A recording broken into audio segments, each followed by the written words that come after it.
حضور ارشاد فرماتے ہیں اوحى اللہ عز وجل الی جبرائیل علیہ الصلوۃ والسلام ان اقلب مدینۃ کذا وکذا باہلھا۔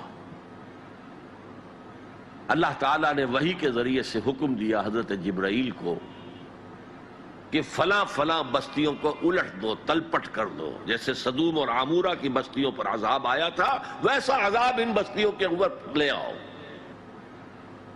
قال فقال، حضور فرماتے ہیں کہ اس پر حضرت جبرائیل نے عرض کیا یا رب ان فیہا عبدک فلان لم یعصک طرفۃ عین۔ اے اللہ میں اس بستی کو الٹ دوں، اس میں تو تیرا فلاں بندہ بھی ہے جس نے کبھی پلک جھپکنے جتنی دیر بھی کسی گناہ میں بسر نہیں کی۔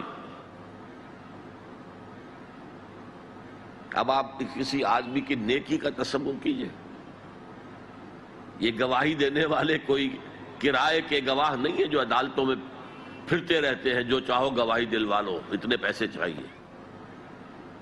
جبرائیل ہے، اور کس کی جناب میں کہہ رہے ہیں؟ جہاں ابو جہل بھی جھوٹ نہیں بول سکے گا۔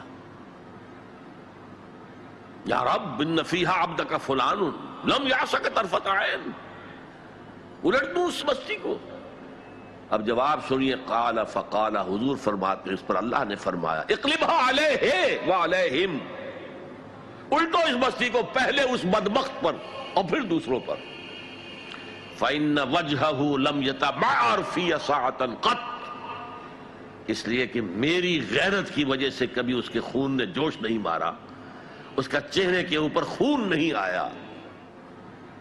آپ کو کوئی ماں کی گالی دے، اگر تو آپ میں جان ہے تو وہ جانے دیں گے اس کو، اور اگر جان نہیں ہے، آپ اس کا مقابلہ نہیں کر سکتے، تب بھی غصہ آئے گا، کانپیں گے آپ غصے کی وجہ سے، چہرہ آپ کا سرخ ہو جائے گا، یہ تو کم سے کم ہوگا نا۔